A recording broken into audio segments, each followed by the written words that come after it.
नमस्कार, आप देख रहे हैं न्यूज 18। मैं हूं आपके साथ मेनका चौधरी। इधर विश्व प्रसिद्ध धाम केदारनाथ के कपाट भैया दूज पर आज शीतकाल के लिए बंद हो जाएंगे। पौराणिक परंपराओं और विधि विधान के तहत बाबा केदार के कपाट आज सुबह ठीक 8:30 बजे बंद किए जाएंगे। कपाट बंद होने के बाद अब अगले 6 महीने तक बाबा केदार की पूजा अर्चना और दर्शन शीतकालीन गद्दे स्थल ओमकारेश्वर मंदिर उखीमठ में होगी। इस साल केदारनाथ धाम की यात्रा बड़ी संख्या में लोग पहुंचे। यहां ऐतिहासिक रही है यात्रा। अब तक 16,15,000 से ज्यादा श्रद्धालुओं ने बाबा केदार के दर्शन किए हैं।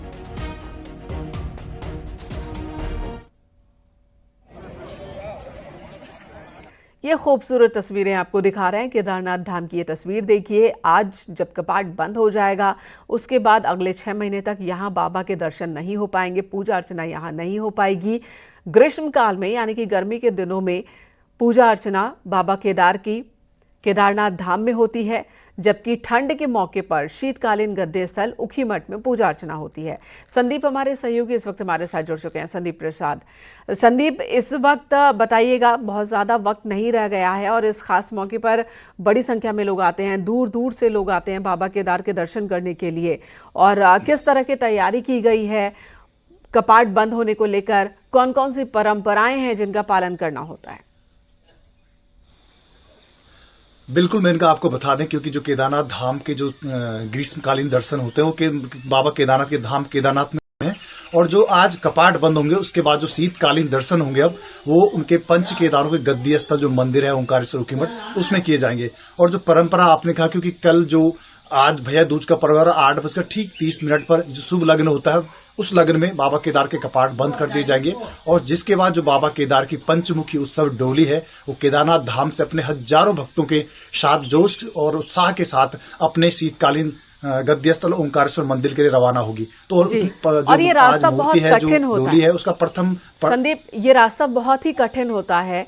डोली लेकर श्रद्धालु और मंदिर से जुड़े लोग हैं वो जाते हैं शीतकालीन गद्दे स्थल। ठीक उसी तरह जैसे हम कपाट खुलने के दौरान देखते हैं, कई घंटे का वक्त लगता है, 1-2 दिन का वक्त लग जाता है। तो वैसे ये बताइएगा कि जाते वक्त कितना समय लगता है?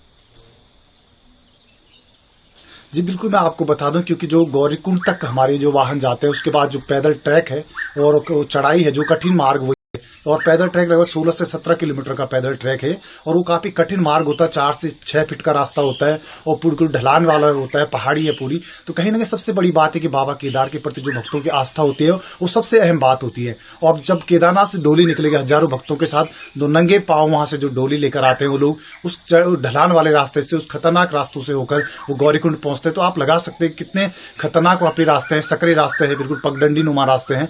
और उन रास्तों से होकर जब बाबा केदार के हजारों भक्त डोली लेकर पहुंचते तो कहीं ना कहीं एक बहुत बड़ी आस्था वो बाबा केदार के प्रति भक्तों की होती है। और वो एक बिल्कुल अलग अलौकिक दृश्य होता है, एक मन में एक शक्ति जैसा पैदा करने वाला दृश्य होता है। और कहीं ना कहीं जो डोली की बात आपने की, तो अभी डोली 5 जी, और डोली जब निकलेगी तो रास्ते में कई पड़ाव भी आते हैं। उन पड़ावों के बारे में बताएं कि कहां पर रात्रि विश्राम होगा, और साथ ही ये भी बताएं हमारे दर्शकों को कि वहां का टेम्परेचर कितना है। इतनी ठंड में बर्फ पर भी नंगे पैर कैसे श्रद्धालु चल पाते हैं? जी बिल्कुल, मैं आपको बता दूं, क्योंकि केदारनाथ धाम है वो लगभग 12,000 फीट की ऊंचाई पर है। तो आप कयास लगा सकते हैं, अंदाजा लगा सकते हैं कि कितनी ठंडी है, माइनस से भी नीचे टेम्परेचर है और कोहरा लगा हुआ है पूरा। तो आप समझ सकते हैं कि कहीं ना कहीं ठंड अधिक है। और उसके बाद नंगे पांव चलना लगभग 17 से 18 किलोमीटर, और उसके बाद सड़क से होकर मार्ग पर जाना, और 3 दिन का समय इसमें लगता है। आपको बता दो, आज डोली जब निकलेगी वहां से तो अपने जो दिन में जो है गौरीकुंड में गौरी माई मंदिर के प्रांगण में रुकेगी कुछ घंटे, और वहां उसके बाद वो फाटा के लिए पहुंचेगी। और आज रात्रि विश्राम फाटा में होगा। उसके बाद कल गुप्तकाशी में वहां से भी पैदल वहां से डोली चलेगी और गुप्तकाशी पहुंचेगी, यानी 4 तारीख को। और रात्रि विश्राम काशी विश्वनाथ मंदिर गुप्तकाशी में होगा। और परसों 5 तारीख को डोली वहां से प्रस्थान करेगी और अपने शीतकालीन जो प्रवास है ओंकारेश्वर मंदिर वहां पर पहुंचेगी। और वहां पर उसके बाद जो शीतकाल के बाबा केदार के दर्शन होते हैं, आप ओंकारेश्वर मंदिर उखीमठ आकर, जो भी भक्त है ओंकारेश्वर मंदिर उखीमठ आकर शीतकालीन दर्शन बाबा केदार के वहां कर सकते हैं। जी वाकई, और बहुत ज्यादा वक्त नहीं रह गया है। वो एक अलग ही एनर्जी देखने को मिलती है। डोली आती है, उत्सव डोली, तब का नज़ारा भी बहुत ही सुंदर होता है। एक तरफ पहाड़ जिसके ऊपर बर्फबारी और ये चमकते हुए चोटियों को देखिए, पहाड़ की चमकती हुई चोटियां, बहुत ही खूबसूरत वातावरण और उसके बीच बाबा भोलेनाथ के श्रद्धालुओं की जो आस्था की शक्ति है, तो एक अद्भुत सा नज़ारा यहाँ बन जाता है। बहुत ही ज़्यादा एनर्जी वाला नज़ारा होता है, भक्तों के बीच वो एनर्जी, ऊर्जा का प्रवाह देखने को मिलता है। बहुत बहुत धन्यवाद संदीप आपका इस वक्त। और जब डोली यहाँ से निकलेगी ढोल नगाड़ों के साथ, तो वो तस्वीर भी हम अपने दर्शकों तक जरूर पहुंचाएंगे।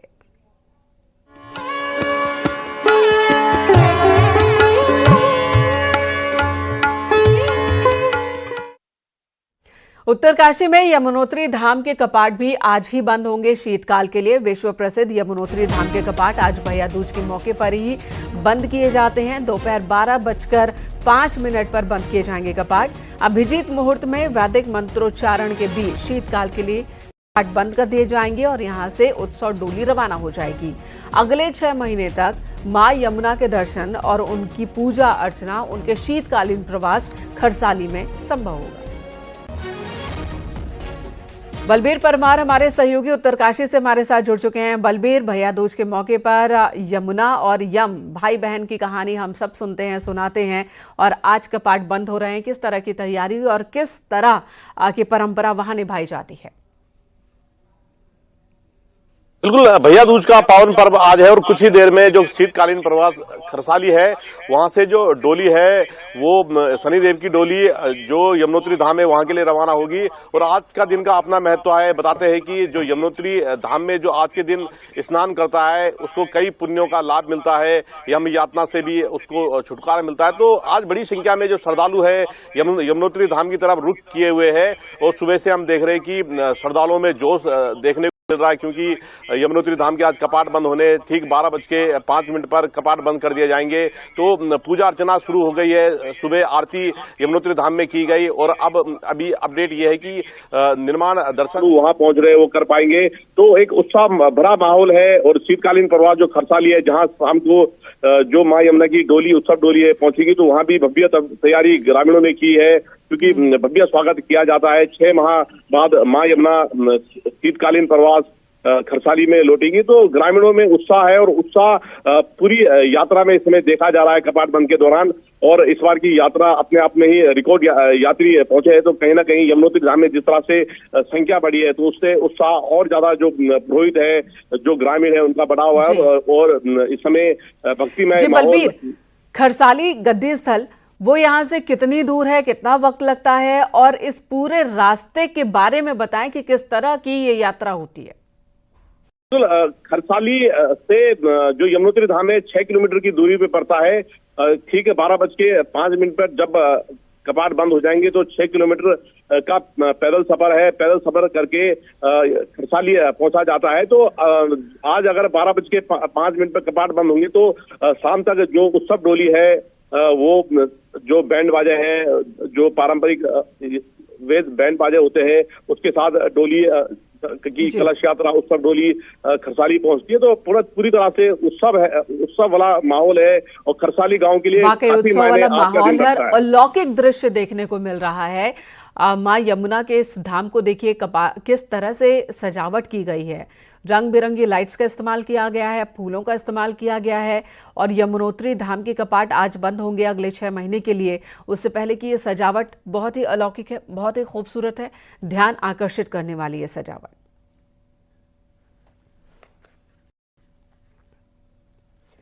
बद्रीनाथ धाम में उत्तर प्रदेश सरकार का वीआईपी गेस्ट हाउस लगभग बनकर तैयार हो चुका है और जल्द इसका उद्घाटन भी होगा।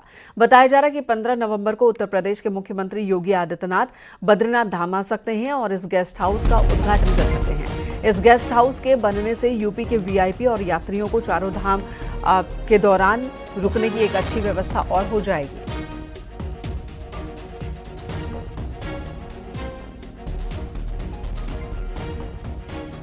बद्रीनाथ धाम में कई सारे प्रोजेक्ट्स पर काम चल रहा है। पूरे धाम की रूपरेखा ही बदली जा रही है। धाम की सुंदरता, संस्कृति को बचाते हुए यहाँ पर कई निर्माण किए जा रहे हैं। इसी में VIP guest house, Uttar Pradesh का वीआईपी गेस्ट हाउस, वो भी बनकर लगभग तैयार हो चुका है। चमोली से नितिन सेमवाल हमारे सहयोगी इस वक्त हमारे साथ जुड़ चुके हैं। नितिन, बद्रीनाथ में बहुत सारे काम चल रहे हैं और अब यूपी का जो वीआईपी गेस्ट हाउस है, 15 तारीख को ये खबर है कि उद्घाटन करेंगे सीएम योगी आदित्यनाथ। ये इस गेस्ट हाउस के बारे में बताएं, ये धाम से कितनी दूरी पर है, क्या है?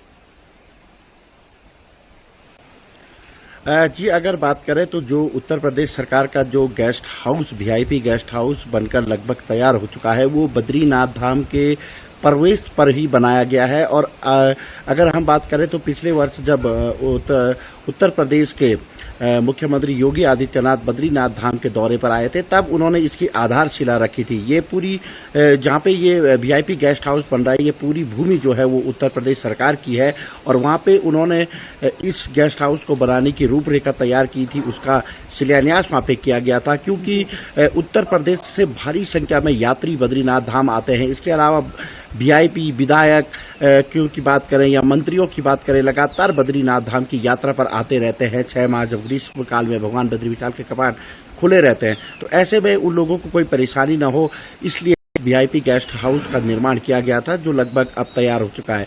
खबर यह है कि 15 नवंबर को उत्तर प्रदेश के मुख्यमंत्री योगी आदित्यनाथ बद्रीनाथ धाम आ सकते हैं और उस गेस्ट हाउस का वो वहाँ पे उद्घाटन करेंगे, जिसकी तैयारियां भी बद्रीनाथ धाम में लगभग चल रही है।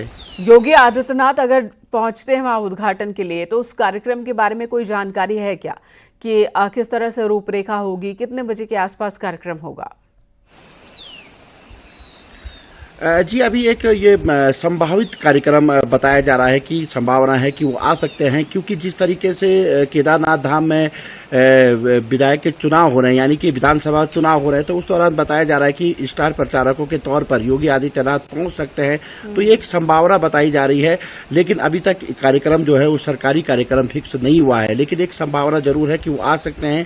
और वैसे भी अगर देखा जाए तो उत्तर प्रदेश के मुख्यमंत्री योगी आदित्यनाथ का भगवान बद्री विशाल अटूट आस्था रही है और वो हर वर्ष भगवान बद्री विशाल के दर्शनों के लिए आ सकते हैं कपाट बंद होने से पहले। ये संभावना अभी जताई जा रही है। जी, ठीक है, धन्यवाद नितिन इस वक्त पूरी जानकारी देने के लिए। तो केदारनाथ सीट पर 20 नवंबर को वोट डाले जाने हैं, उससे पहले बद्रीनाथ में उत्तर प्रदेश सरकार का वीआईपी गेस्ट हाउस का उद्घाटन होना है और सीएम योगी आदित्यनाथ इस कार्यक्रम में शामिल हो सकते हैं।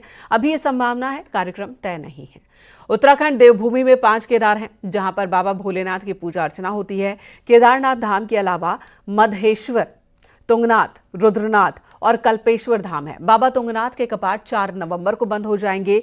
ये विश्व में सबसे ऊंचाई पर भगवान शिव का मंदिर है। मंदिर की ऊंचाई समुद्र तल से तकरीबन 12,000 फीट है।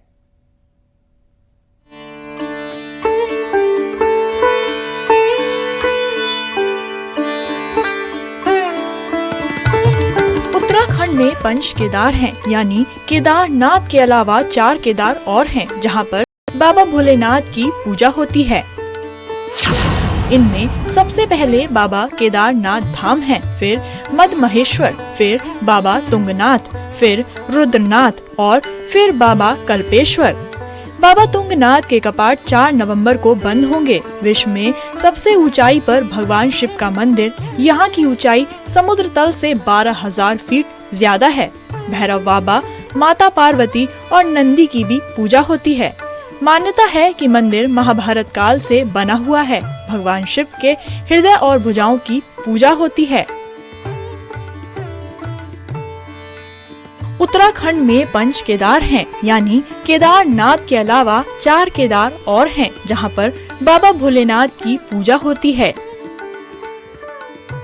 तुंगनाथ मंदिर से जुड़ी एक पौराणिक कथा के अनुसार महाभारत का युद्ध समाप्त होने के बाद पांडव सभी कौरव भाइयों की हत्या के पाप से मुक्ति पाना चाहते थे, जिसके लिए वह भगवान शिव की खोज में हिमालय की ओर गए।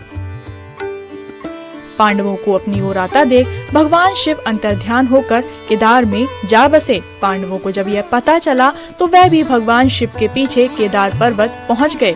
भगवान शिव पांडवों की भक्ति से प्रसन्न हुए और उन्हें दर्शन देकर पाप से मुक्त कर दिया। 4 नवंबर को बाबा तुंगनाथ के कपाट बंद हो जाएंगे, लेकिन मंदिर के कपाट बंद होने के बाद भी लोग यहाँ आते हैं क्योंकि यहाँ प्रकृति का अद्भुत और सुंदर नजारा देखने को मिलता है। चंद्रशिला तुंगनाथ मंदिर के ऊपर स्थित एक शिखर है। शिखर से हिमालय के नजारे दिखाई देते हैं। ऐसी मान्यता है कि रावण के वध के बाद श्री राम के ऊपर ब्रह्म हत्या का पाप लगा था, जिसके लिए श्री राम ने कई तरह से पश्चाताप भी किया था। उसी पश्चाताप चलते भगवान श्री राम ने चंद्रशिला की इसी पहाड़ी पर भी कुछ समय तक रहकर तपस्या की थी और फिर भगवान शिव से क्षमा याचना की थी। वहीं एक कहानी ये भी है कि चंद्रशिला पर चंद्रमा ने भी तपस्या की थी। चंद्रमा को जो क्षय रोग था उसको लेकर उन्होंने कई समय तक भगवान शिव की पूजा की और उसके बाद शिव प्रकट हुए और उन्होंने चंद्रमा को आशीर्वाद दिया। न्यूज़ 18 के लिए ब्यूरो रिपोर्ट।